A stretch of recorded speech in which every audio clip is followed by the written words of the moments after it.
Right, we are live. Welcome to the Live with Sondra show. I'm your host, Sondra Shannon, CEO of Gatemaster Technology, and I am super excited for today's guest. Today's guest is somebody that, I think you guys are going to really enjoy. It's super innovative, totally unique, and there's been a lot of buzz about this, like so much so, even my kids were like, this is a super cool guest, Mom, so this person is going to make me look real cool today when I go home. But first, before we jump into our guests, I do have to mention that today's episode is proudly sponsored by Gatemaster Technology, your trusted name in attraction management software. And if you are stuck in outdated or clunky platforms that slow your team down and frustrate your guests, it might be time for an upgrade. Gatemaster's replacement program makes it easy to transition and update your system from your old system to dedicated support, seamless data migration, and no business interruptions. And we've been powering theme parks, museums, and attractions for over 25 years. Actually, I think we're 31 years this year, 31, 32 years. We'll get that right. I think it's 32 years. Math is not my strong suit on the fly. But we've been doing it for a long time. And in technology, that's like dog years. We know everything. We know everything that you guys are going to bump up against. There's not much in terms of pain points that you could bring to us that we wouldn't be able to solve. So I do want to challenge you to reach out to us because we're going to get you running smoothly and more profitable. And if you want more information, visit us at gatemaster.info/replacement to learn more or schedule your free discovery call. It's no obligation. We're just going to look at what you got and how you're doing and give you some feedback. At the very least, we're going to help you make things better with your current system. That's something that we are dedicated to doing, is making sure that you guys get information that you need, because our goal is to ensure that parks are massively successful, and we can't do that without getting you the information that you need. So, on that note, let's get you guys some good information. Today's guests, we're going to be talking about transforming spaces, the rise of the downloadable theme parks. Maybe you guys have seen this on the internet. Once you see my next guest, I think it was on TikTok. We'll have to ask him. But Aidan is the co-founder and CEO of DreamPark. He has over a decade of experience in VR and MR innovation, creating award-winning immersive apps and experiences. He's the founder of AR House, pioneering an AR incubator with global recognition. And something Aidan can't live without is his work, which, hey, I think that's pretty cool. I feel the same way. But I can't make you guys wait any longer for this special guest. Please welcome Aidan Wolf to the stage. Aidan, thank you for joining me today. Thank you, Sondra, for having me. I can't wait to chat. Yeah. Well, I can't wait to chat too. I really love that you said that you enjoy your work, because I think, like, if I can just touch on that real quick, I think that is something really special. Yeah. And I think you're going to tell us, I think we're going to find out why you love the work that you do, because I think you're making a really incredible impact on the world with what you're doing. Right? Absolutely. Yeah. It's kind of funny when you think of, like, hey, what's your life's mission? Sometimes it comes so broad. It's like, I'm going to help people, or I'm going to bring people together. But it's really fun when your work starts to, like, manifest that ideal into the world. And for me, with what we're doing today and what brought me to augmented reality in the first place is, like, with this really awesome technology, we can actually bring people together. And I think when we start bringing people together, especially for fun, amusement, and play, that's when we start to unlock, like, this sense of community and happiness that I think this world really needs right now. It's focused on a lot of things, not so great things, but we need to remind ourselves that there's time in every single day to hang out with our neighbors, come together, and play. So that's what we really want to do with what we're doing with DreamPark. I love that. I just realized I had my mic behind me. I hope you guys can hear me better now. I was like, where's my mic? I love that, because I totally agree that community is so important. I don't know if I've shared this on the show before, but I used to have some work buddies that I would do poker with, and we'd get together all the time. And then during the pandemic, we were like, "Hey, let's try doing poker in VR Yes. in Meta." And it was so cool because even though we weren't together, and I'm sure there are people in the audience that have not even put one of these headsets on. The sound, the reality of where, just like how immersive it was really incredible. So that was my first real experience with it, and like real positive community building experience. We played poker every now and then. We'd have some kids show up, but you know what? We were just happy to be there, right? And we would have fun, and it was a really great time. And I love what you said about that. And I know that that's partially what inspired you to create a downloadable mixed reality theme park. What I want to know though is, how is this different? Because I think the audience is going to need to know, how is this different from traditional theme parks? Absolutely, and even different than traditional mixed reality or virtual reality Yeah. as it's established. But what I would say, the things that remain the same, the parts that are so amazing about a theme park, is that you're there doing this with lots of other people. There's hundreds, maybe even thousands of people in at the same time. That's what a dream park is. That's what a theme park is. And what are you surrounded by? You're surrounded by magic visuals, larger than life, set pieces, scale, and then lots of attractions and rides and things to interact with and play with. But really, you're there with like your group of friends or your family exploring a place that's a little more wonderful than your everyday. And that's what we bring to all kinds of places with Dream Park, whether it's just like an empty parking lot or a mall or a schoolyard even. We can transform it into that same sense of space, that wonderland, that scale. People, like our smallest park right now is just about 25,000 square feet. If you compare that to virtual reality, which I think is worth touching on the difference, mixed reality versus virtual reality. This is like a public outdoor space on 3rd Street Promenade. It's huge. You're actually walking around in the sun. There's people passing by you, going to different stores. You're not in your living room doing a simulation of a theme park. You're actually just out and about an amazing place, experiencing a game, games and attractions. It's really cool. So yeah, it's just the dream of sometimes things feel really heavy, like a theme park is pretty heavy. I think we all know that. It's a lot of equipment. It's a It's day. nice to, yeah, it's nice to have something that's literally made of light, if you think of it that Yeah. way. It's literally light. So yeah, that's what we've been doing. So that's pretty cool. So 3rd Street Promenade, you have a park out there, right? That's where people can go experience this. Exactly. And I think that's the one that I've seen on the internet, right? Like that's the one that's gone viral. Is it TikTok or I'm an Absolutely. Instagram? I think maybe I saw it on Instagram, but like, Yeah, it's been going up on Instagram and X or Twitter, and and it's been catching waves in these places. A yeah, little because bit of LinkedIn too. yeah, I know my one of my kids, Leona, who you've met. She was like, "Yeah, I've seen this stuff. That's pretty cool." And we go out to Santa Monica all the time, so I think it's really cool. I for one want to experience it because I think what you're saying. I'm trying to picture it because I've been to 3rd Street Promenade. I know that there can be tons of people there. The experience is huge in and of itself. You know, can you maybe break it down just a little bit for me in terms of like, what could somebody expect to have happen in that scene? Yeah. Yeah, and I'll set the stage because people may have experienced augmented reality on their phone before, which is more like looking through a tiny window at maybe like what looks like maybe a special effects filter over your camera. But what's changed recently is there's these new headsets. So for example, we're using the Meta Quest 3. It's a mixed reality headset.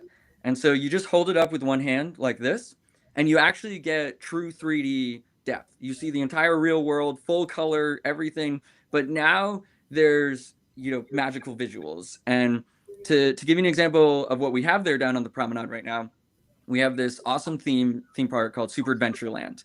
It's got blocks to smash, coins to collect. There's lava pits to jump over. There's an epic boss battle with this molehill cannon boss who's lobbing over cannonballs at you. It's like you look out at it and you almost don't believe that the things you're seeing in the distance is something you can walk to. You just think that we're just tricking you with this big giant set piece visual, but we have to encourage people, hey, get out there, walk. And they actually are now walking down 3rd Street Promenade, realizing that everything they're seeing is something they can walk up to. Just like if you saw a roller coaster in the distance, or a really cool dark ride warehouse vignette kind of thing. Like we're doing that, but now with digital visuals that are integrated into the world. Wow, So that's pretty cool. That's yeah, really. I think so. It's awesome. I think it's pretty cool. I mean, I can tell why you love your job doing something like that. Exactly. I know that one of the things that you mentioned, like when we were doing a pre-interview, was the pop-up permanence. Can you explain a little bit what you mean by that, and how this is maybe play into the future of attractions and what that looks like? Yeah, absolutely. So there's a lot of space in the world, especially around the United States, that people don't really know what to do with right now. We kind of came out of the last couple years, and people try to do it the way that they were doing it before, and realized that people weren't coming out the same way. And what we realized where Dream Park really fits in is there's all this awesome space like 3rd Street Promenade where they need new things. And so we can just arrive there on the spot with our kit and have a fully functioning Dream Park up in a couple hours. And it can last there as long as the location owner or vendor, wants, and they can bring this even to other places. But they can pop up in a day. It's the same park is up there for months, years, however long. That's the permanence part. But we can be out as quick too. So if the space changes, vacancy improves, anything like that, it can swap out. And that's what our customers right now are finding really valuable, is that this is a way to evolve their spaces, to bring the new economy, which is a lot online, the metaverse, all those things, and actually just bring it back out into the real world where they're to their communities. So that's a little bit of the pop-up permanence, and the fact that a lot of our locations started as events. So we came in to entertain people for an event, and then that transformed into something where it's like we need this here every day. So that's another aspect of it. That's pretty cool. Yeah. So, did you start off in Santa Monica as like an event, and then it turned into having Yeah, the park there on a more permanent basis? yeah, absolutely. It really just started as us testing it on the ground on 3rd Street. We had a semblance of a game, something we wanted to bring to people, and we'd work on it, and then we'd take it outside, put it on 3rd Street, have people try it, gather their feedback, learn a lot just by families and kids using it. So for the first month or 2 months, it was kind of a pop-up. It was like we'd show up with headsets, give it to people, learn. But then that turned into a permanent setup with Two Bit Circus, who has a venue on 3rd Street Promenade. And now they're actually providing this as an experience, as part of their ticket and everything.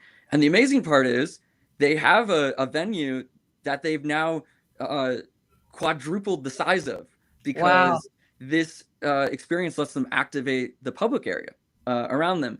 So that's just something you can't really do with other types of attractions, is like expand your activatable square footage like that.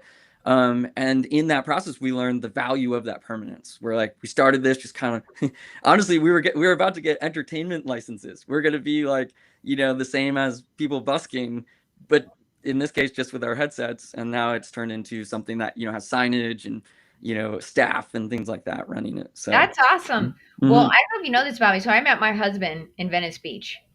I lived in Marina Del Rey for 10 years, and Awesome. and so we were like, Santa Monica is home to us. So Mhm. I totally understand what you're saying about, like, you tried this out, the public gave you the feedback, which I think is super cool that you continue Mhm. to learn. You learned as you were growing this product, and I think that's a big part of. So you have a very interesting entrepreneurial journey with regards to this. It's fun, and Mhm. we were talking earlier today about, as you're learning, as parks are learning, when we talk about inclusivity and accessibility, that's a big thing that's of interest to me. I had been at Morgan's Wonderland with an IAPA event, which, by the way, Aidan's going to be joining us at IAPA this year for the first time. I hope that's okay to Yeah, I can't announce wait to the world. to show all of you in the entertainment amusement what we're doing, and hope to meet a lot of great people. This is not my industry. I'm coming in from a different angle, so I'm just excited to learn from Hey, people who well, do this every day. this is a great industry. It's so fun. I mean, just last week, so I was telling you last week we were at a park called Morgan's Wonderland, and we got private tours with IAPA. So it's part of IAPA's events that they put on. We tour different attractions throughout the year. One, to educate ourselves, and I'm of the belief that vendors have to be educated too. Like, even though I'm doing ticketing systems, I still have to know if somebody needs security systems to some degree, because I can, if that becomes a problem in the park, it's a problem for everybody. But also, I think one thing that's really cool about the conversation we were having, I was at Morgan's Wonderland, and on our private tour, we were taken to their dark ride, Mhm. and that simulator was one of their team was telling us was one of the few times that somebody who may be in a wheelchair or might have some mobility issues ever gets to truly experience what it's like to be on a roller coaster. So you and I were talking about that a little bit, and really I can see where this can play a role in making these magical experiences available with regards to accessibility and inclusivity. And what do you what are you seeing on that front? Yeah, this has been very exciting for us because we didn't come in with this expectation, but we're seeing amazing things with our audience. So a lot of the world is already ADA compliant. So we set this up in real world places. There's sidewalks, there's ramps, everything. So in terms of the environment, it's already the stage is set. And then what we learned with headsets is our games, our experiences are readily available to play even if you're in a mobility scooter or a wheelchair. We can set you up with straps and you can explore the experience. And another thing is we were testing early on. We actually had someone come who was missing a limb. They were missing their arm, but because we designed it to work with just one hand, they were able to just go through the whole experience and play. So what I think is really cool is since we're using these devices that are very human centric, they're like designed by these people at Meta and Snapchat, everything to be accessible and useful and used by your body. We don't we can benefit from that as we extend it to like this audience who is seeking amusement and entertainment, but maybe doesn't always get it, doesn't have places that they can go usually. So it opens up just a whole new way to play. We're not breaking up families here. They're actually able to now play something together. It's really cool. I Yeah. mean, oh, if I could show you, there's like a little girl riding in the lap of a parent with a wheelchair. It's just like it doesn't get better than that with like both of them Wow. headsets playing. So it's just like that's the type of thing we're seeing on the ground. Yeah, I mean, that's amazing because that's what you want to see. For Yeah. me, being in this industry, all the work aside, what you want to see is a family together and having a good time. And I've been in this industry a long time, and the one thing that breaks my heart is when somebody who is in is not that is disabled or it has mobility issues not have a great experience because maybe there wasn't something for them, and Yeah. or they were separated from their family because of those things. And so the fact that you're bringing families together, this is what this industry is about. So I'm Absolutely. excited to help welcome you to our industry because this is so cool what you're building. Now, can you walk us through how, and I mean, you did talk a little bit about how we can transform ordinary spaces into immersive attractions. But what I'm kind of curious along those lines is this something that you build out for each location or is it the same experience? How does that work? Yeah, so we call this location portable content. So what that means is we have a lot of all our themes are kind of pre-built in some sense. So we have a wizard theme coming, for example, that's a little like Magic Quest. It's got dragons and monsters and wands and things like that. Um, but you take all those assets, just like you would take an attraction, you'd buy an attraction and you place it down. We do Sure. the same with these digital attractions. So when you look at your whole space, um, what we're enabling is that location owner or that vendor can actually just start dropping attractions into the space. They only have to set it up once, and then from there on out, it's a ticketable, everyday attraction that they can run. We also do that on behalf of location owners who might want something more custom or trusting us. But really, what we're getting to is it's kind of like you get this Netflix catalog of content, these attractions, and you can now drop them into your location. And I would say, that's where we're headed in the next couple months. So when you say drop them into the location, does that mean we can drop them into the space that's available? Or, because what I'm trying to figure out in my head is how do I avoid the trash cans, right? Like if I'm on the 33rd Street Promenade, Yeah, like how do I avoid the trash cans and maybe like some of the other obstacles? Like, yeah. how does that work? So in some sense, they become part of the game, which is kind of fun. Okay, But that's but cool. it's because this is mixed reality. You have full awareness of the real world objects, and we never obscure them. We never hide a trash can or another person. We have Right. like a big philosophy on that of it needs to be safe for people to play, and so when you're dropping in these attractions, it's fitting around those real world obstacles. So when you're placing, say, the dragon battle, it's not placing over your trash bins or anything. You might be placing against a wall, is somewhere in your location. So yeah, you still see the real world, and that's such an important part, because in virtual reality it's 100% replaced, which means you don't see your coffee table or your TV, and that leads to things. We have like a mixed view. So Dude, Aiden, I've got a business idea for you. perfect. I love to hear it. Have you talked to Great Wolf Lodge? I They think on your radar? we've talked a little bit, and I would yeah, I'd love to talk to them more. Kalahari. I mean, because what you're describing, like, some of these places that are resort destination attractions, yeah, you're only going to be in the water park for so long and you need something else to do with your time while you're there. I know, I mean, I have 3 kids, so we spent a lot of time at our Great Wolf Lodge down in Colorado Springs. So this is where this idea is actually coming from my kids. Like, this is something we could have done together while we're Yeah. just hanging out with all the other time that we have, because you don't always want to be in the water park. You don't always want to play bowling. But you want to still be together, because that's the point of going and having an experience like that. So, thinking of that in mind, what do you see being maybe some of the challenges that the challenges of deploying mixed reality experiences at scale for somebody like that? Let's say that you were talking to them, or maybe I can introduce you to some people like Yeah. that, because I would love to see this in areas like that where you need activities. Absolutely. So I would say the only challenges we're having right now is that we're just a brand new team, building Yeah. this, and we're currently in that post fundraise, scaling up, getting ready for all of this.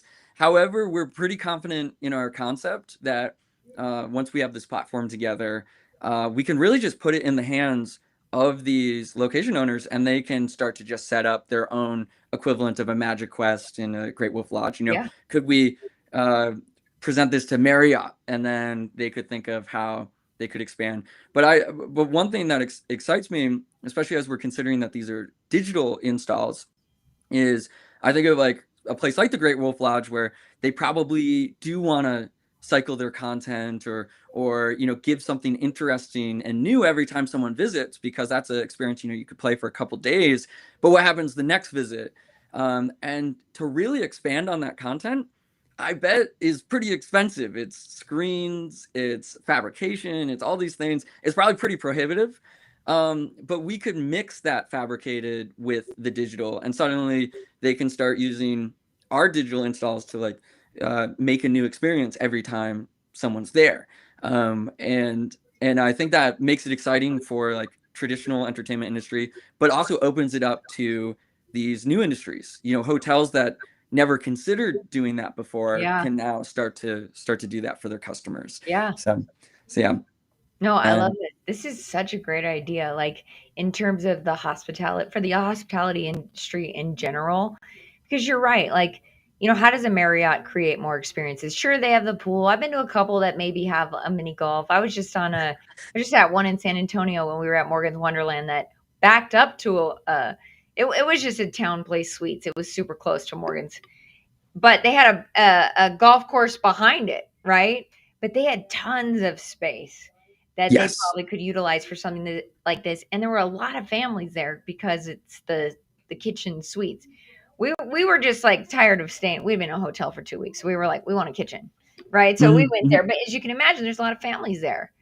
And I'm sure you're constantly looking for ways to entertain your kids, especially when you're away from home. Oh my God. Yeah. You got to have them running around or else they're not going to go to sleep. And 100%. My kids are all bigger now, so I don't have to run them to exhaustion anymore. But I got a dog now, so I traded one for the other. Exactly. I got a new puppy. He's running me. I can't tell you, I got to rock this guy a mile a day, but it'd probably be fun if I had some sort of like device on that gave me mixed reality. What kind of puppy? He's they said he was a shepherd, a black German shepherd, and his dad was a Rolling Stone. So I have no idea what that means. I'm still trying to figure it out. He's a bizarre looking dog. Super cute, huge, like almost, he's probably going to push 100 pounds. Wow. So, but yeah, I mean, people need to get out and move, and especially with small children. When my kids were really into Great Wolf Lodge, they were little, and you're right. Like, if we're going to go be tied up in a hotel room, I needed to give them those. I think the Magic Quest we used to do all the time, because I think Great Wolf Lodge has those, but you're right. That experience doesn't change very often. And so having something that could change with every visit is not only exciting to us because we know it's going to stimulate the family, but then also, and we can be together, but also like, it's just cool to experience new things. And so if I'm understanding correctly, you can drop in new experiences pretty easily. Couple seconds and you could have a whole new chapter of the experience, Wow. That's so cool.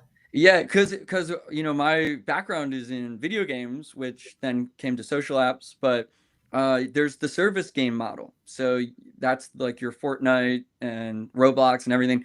It's games like this audience that's growing up now, 13, 14 years old, has grown up expecting games to kind of update pretty consistently. There's always something new every week. There's a new season, something happening in the game. And I think they'll expect the same of their real world amusement and their real world places, like the places that they go. That a restaurant may, you see a lot more seasonal menus or tie-ins with IP. You'll go to a movie theater and get a Captain America, special popcorn. It's like we're seeing this now impact of this generation who's used to this changing thing, and now it's going to come out into the real world. So. And then even a note on, I actually love checking out ballrooms and things at hotels. I kind of peel open the doors and see, because, they can be so beautiful too. But a lot of the time they're just empty. There's not actually an event being run. And so I think of like what we're doing is, hey, any moment that there's not an event on the schedule, that ballroom can be activated as a ticketable entertainment space. And then as soon as there's an event there, you just turn it off, and then it's running for whatever event, and then you can turn it back on. So yeah, just thinking about that, like that, there's just this is the thing that's blowing our mind. The more you look, the more empty space you find. It's just kind of interesting. I don't know why. Oh, it's endless opportunities, really, with what you're talking about, which is what's so fascinating to me. It's super innovative, and not only that, like, I could see this at like festivals. Giving people a little something else to do. We just did EDC. You did? Yeah. Oh, we brought in a few thousand people through. It was amazing. It was like the perfect crowd for it. So. No, but you're right, and especially like with the service game industry that you're talking about. I'm embarrassed to say on the show, but I'm not really embarrassed because I love Paris Hilton. I grew up in the San Fernando Valley, which is where my husband has always made fun of me. Like the first smartphone I ever had, she was selling. I don't know if you remember. You're younger than me, but she was slinging this Sidekick. Was it like Bedazzled? Probably. Yeah, it was Bedazzled. Yeah. I had the Paris Hilton Bedazzled one, And actually I was at a dog rescue and my husband came up to me and he was like, I got one of these too.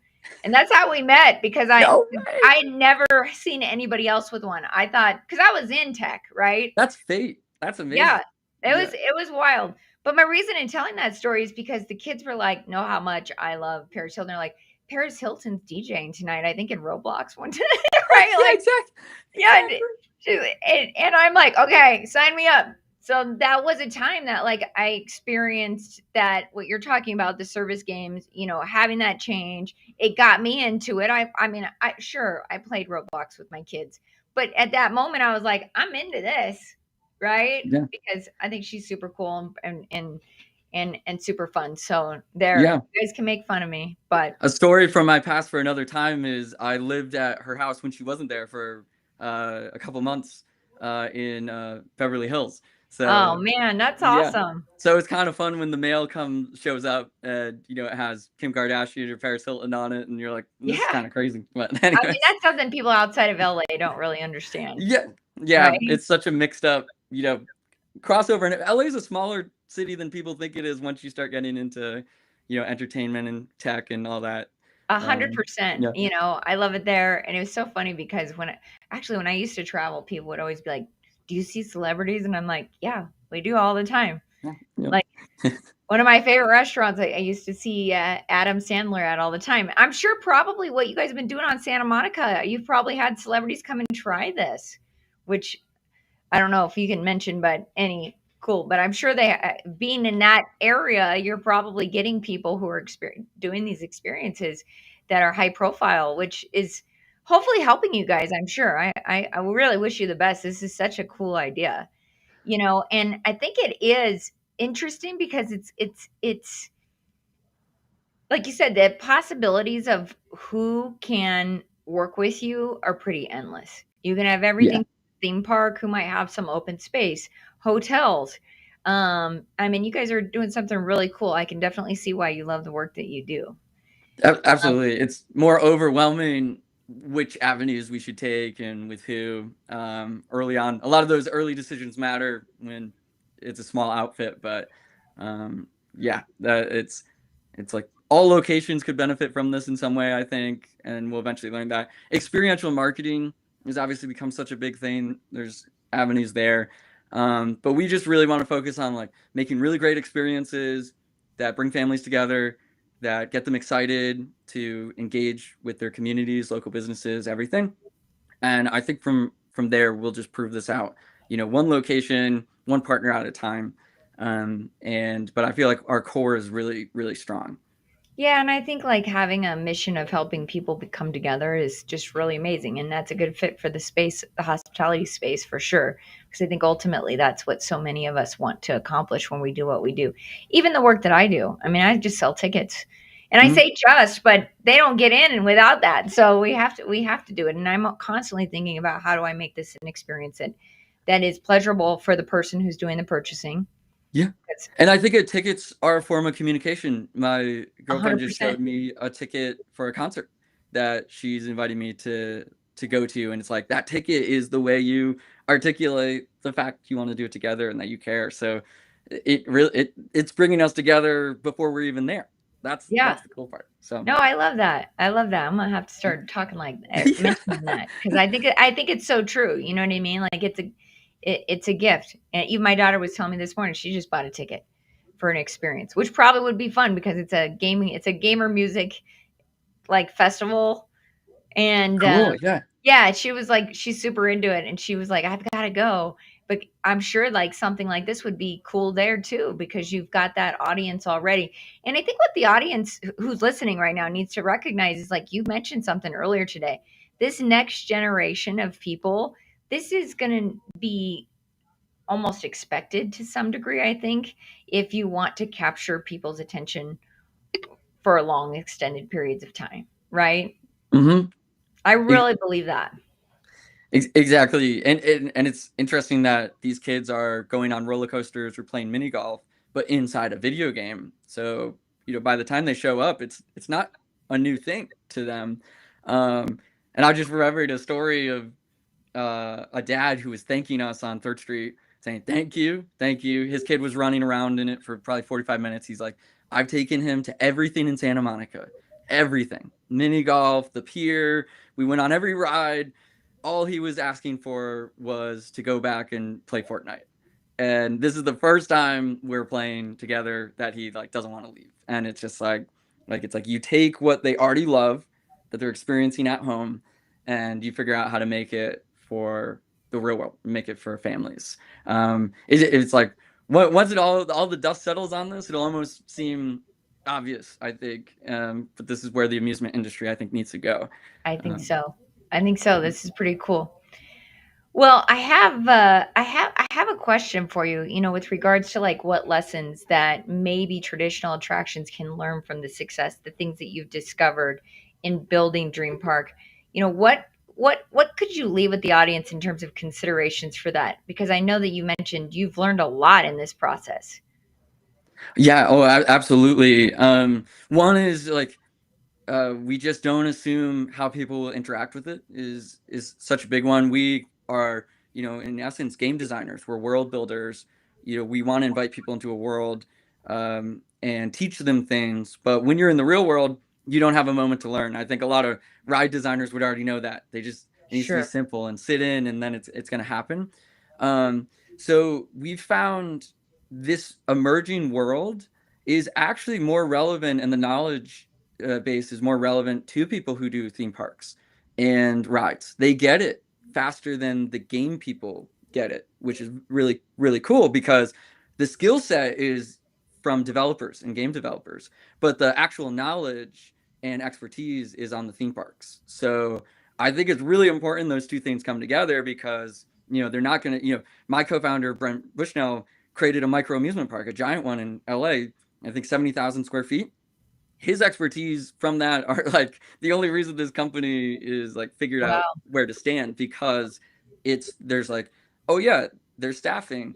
You only have a second to get someone in, or else they're just going to walk away and go do something else. Like there's, they need to be able to get it. There needs to be a certain amount of signage. There's all these things that we're like, we'll just make a game and, put it on people's heads and they'll love it. But it's like, how do you get them in the game? So anyways, it's just, we became like the crash fusion of kind of three things: games, mixed reality, and like amusement. And it's like, that's a rare combo, but I think we need to all start now talking to each other because this is going to happen pretty fast, I think. But the game people, luckily, will be slowed down by the fact that they don't know how to build theme parks, which is good. And then which is the thing, right? Like that's a skill. You had to talk to people. You had to understand what that looked like and how that worked for people in order to probably build. I mean, it's same thing with what we build in ticketing. Like the only way it got built right is because we actually watched what the experiences that people were going through and either went with it or said, we got to make this better, which I think is really cool. And I think when you come from a place of wanting to learn what's needed, it can be a really fun journey to create and innovate, which I'm taking you feel, because you do seem very passionate about the work that you're doing, which is probably the coolest part of this whole interview for me, right? Like I'm a serial entrepreneur myself. I love business. I coach business owners all the time. And, often we see the passion, but, to get through the hard stuff, you've got to love what you're doing. Yeah, absolutely. The statistics for business are not great, right? Like at the end of the day, like I think it was like 90% of them fail within 10 years. But the truth is they're not failing because they're not great ideas. They're failing because people just didn't have the grit to hang in there long enough to be successful. And from my experience coaching business owners all these years, they got to love what they're doing because sometimes the going gets tough. So I want to congratulate you on that because that's pretty cool. And also I think what you guys are doing is so new and innovative. And I love that you're taking spaces. I love that this is small footprint. So it's not a big lift for attractions to be able to add something like this. And that is something that we really need. I think it's going to be really well received at IAAPA. Are you going to have a booth there, or are you just visiting? I will ask my co-founder Brent about that because he's setting up, but I'm pretty sure we're demonstrating some stuff. I was just curious because I am going to IAAPA for my probably my 24th year this year. Okay, awesome. Yeah. I've missed a couple, pandemic, which I don't count. And then I broke a knee one time before, but I have to warn you, you need to wear tennis shoes. It's a lot of walking. It's a lot of walking. This thing is huge. I mean, if you've never been to a trade show where they build roller coasters inside, So they actually, they build rides. Yeah, you can ride rides inside the convention center, which is wild. excellent. I Which can't is wait. wild, but it's but then there's so much happening that it's a time for us to come together as an industry, and then also it's a great time to showcase things that are changing the world and how we're doing things. And I'm not a big fan of just like doing things the old way. Absolutely. Yeah. People are changing. It's funny. We have the same goals we've had since we sat around a fire as cavemen. It's that we want great stories. We want to, sit around with each other. We want to eat. We want to do all these things. And then our fire has only just grown into bigger things, Disney worlds and such. Yeah. So the expectations always grow and are ever bigger, but I think the things people care about and want, remain pretty much the same. And so we just need to meet that, with whatever we're doing, whatever's next. Yeah.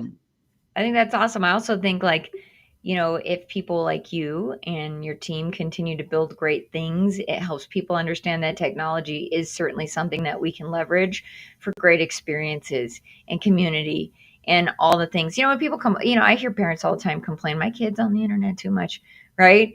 And I'm like, well, so are you, right? Like, exactly. Where are they learning it from? I don't complain that my kids are learning on the internet or like trying these things or playing these games, and I don't know if I should be embarrassed about this or proud, but I'm proud.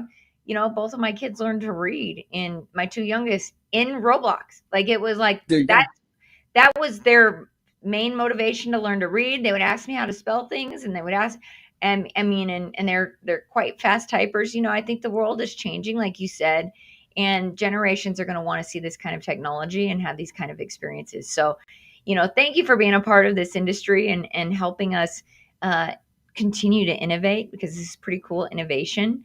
Before I let you go, though, because there might be somebody listening that may want to get in touch with you because it's a super amazing experience.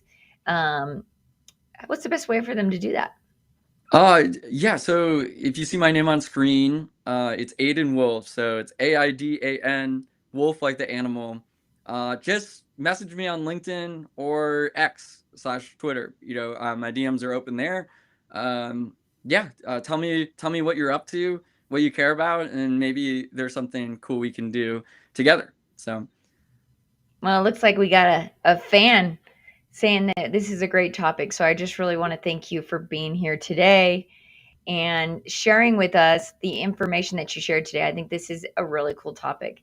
Not only because of what you're doing, but also I could just tell on your face and who you are that you love what you're doing. And I think that's going to just make this even better for the world in terms of being able to get these ideas out there and then continue to help these attractions innovate. I would love to see this in a Great Wolf Lodge or a Kalahari or any of these resorts that are catering to families that want to be together and have more and more experiences because they're spending a lot of time in these places. So definitely, if you guys are listening or watching, please get a hold of Aidan and let him know that you were here. Aidan, any final thoughts before I let you go? Yeah, just on that, would love to help unlock these ideas and desires that maybe vendors, location owners, amusement providers have had for a while. We can help you with. And just a shout out to my co-founders, Kevin Havik and Brent Bushnell. Love doing this work with you guys. So whenever you watch this, you'll see. So. Yeah, well, hey, you guys sound like you're. Because I know they're hard at work right now, so that's yeah. I'm sure. Hey, look, I'm sure your guys' work is never done when you got all this cool stuff coming at you. So, well, thank you so much, Aidan, for being here today. Thank you for sharing what you do. Yeah, I truly appreciate you, and I'll see you soon. Yeah, thanks, Sondra. This was super fun. Can't wait to check in the future. Thank you. Anytime. Mm-hmm. All right, folks. I know that was a super cool topic. I was super excited about this guest today. I hope that you enjoyed the show and that you learned a lot about like the possibilities of where our innovation is taking us, because this is really, really cool stuff. I think that also, and this is just a few points that I want to touch on, the accessibility piece of this. If you are one of those attractions out there that are looking for something that's slightly more inclusive for everybody, because community is important when we're having these amazing experiences, this is such a cool thing. We were talking about it earlier, and it just really got me excited. Also, learning about what they could do got me excited about about that topic. And you guys know that that's something that's super close to my heart, and also something that I'm passionate about advocating for in our industry. So please make sure to get in touch with Aidan. And before I let you go, again, just want to thank our sponsor, Gatemaster Technology. All of this, look, I work for Gatemaster. I've been with them for the last 25 years. I can't hide that they are who make this show possible. And we are not just a system that is there to work for you. We know how hard you guys work. You deserve a company that works as hard as you do, supporting you through your seasons and helping you sell those tickets. Because like we talked about, nobody gets to have the experience if they don't have the ticket, right? But the ticket is such a huge thing. And it has so many different ways that it impacts the experience of our guests. So, please get in touch with us if you're interested in the competitive replacement program. That's gatemaster.info/replacement. And I want to thank the team for being here, supporting me to be able to do this work. It takes about 5 or 6 people to put this show together, and everybody's doing various tasks. We've got Maria back. She's been out for a few weeks. I'm super happy to have her back. She's amazing. She's one of our show producers. So many of you who have been on the show know her and have probably seen her. So please welcome her back. We got a couple of great shows coming up. I've got look, guys, I've got a lineup that's taken me out till the end of the year. We had a big goal of having 2 guests a week on the show, or maybe it was 1 guest a week. I can't remember, but it was like a crazy amount of guests. And I think yesterday I saw that we hit 75 shows, and we just keep growing and growing with regards to the guests that are coming on the shows and the information that they're sharing, because they don't have to share this information. Aidan didn't have to be here, but he's here, and he just shared some gems with you. So I hope you will go visit him and his team. Also, if you're listening to this on replay, #replay so that we know you were here. And if you are on our podcasts, listening on any of the podcast channels, we thank you for listening. And I'll see you on the next Live with Sondra.